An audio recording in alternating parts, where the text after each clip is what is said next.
पहले भी गए ना पहले कुछ लोग इसे पहले तो आज कहा जा रहा है कि शायद अगर बेल कैंसिल हो जाए तो देखिए, मैं शायद पे नहीं होता, किस बात पे करेंगे, उन्होंने क्या बड़ा जुर्म कर दिया। मेरा हाल ये इन्वेस्टिगेशन की स्टेज है और 3 करोड़ का बिलियंस ऑफ रुपीस की बात करते थे, 3 करोड़ का सब टोटल निकला है, वो भी एक गन्ना बेचने के अगर किसी अकाउंट में चले गए, अगर वो फेक है तो जरदारी साहब का क्या। अब मुझे नहीं समझ आ रही कि गवर्नमेंट इतनी डरी हुई क्यों है। सारे मैंने सैनिटर्स को बाहर रोक दिया है। This not fair. आप एक आइलैंड तो ना क्रिएट करें with in the country, with in the city. क्या इंप्रेशन दे रहे हैं आप? Is not the violation of human rights.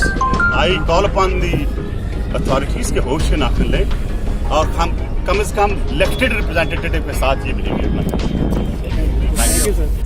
और 3 करोड़ का बिलियंस ऑफ रुपीस की बात करते थे, 3 करोड़ का सब टोटल निकला है, वो भी एक गन्ना बेचने के अगर किसी अकाउंट में चले गए, अगर वो फेक है तो जरदारी साहब का क्या।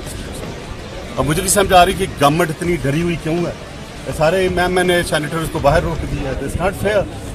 आप एक आइलैंड तो ना क्रिएट करें with in the country, with in the city. क्या इंप्रेशन दे रहे हैं आप? Is not the violation of human rights. I call upon the authorities के होश के नाखिन लें और हम कम से कम इलेक्टेड रिप्रेजेंटेटिव के साथ ये बिहेवियर करें।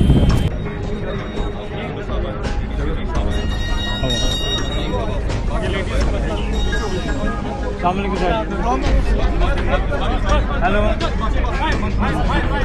आ गया भाई, आ गया। मैं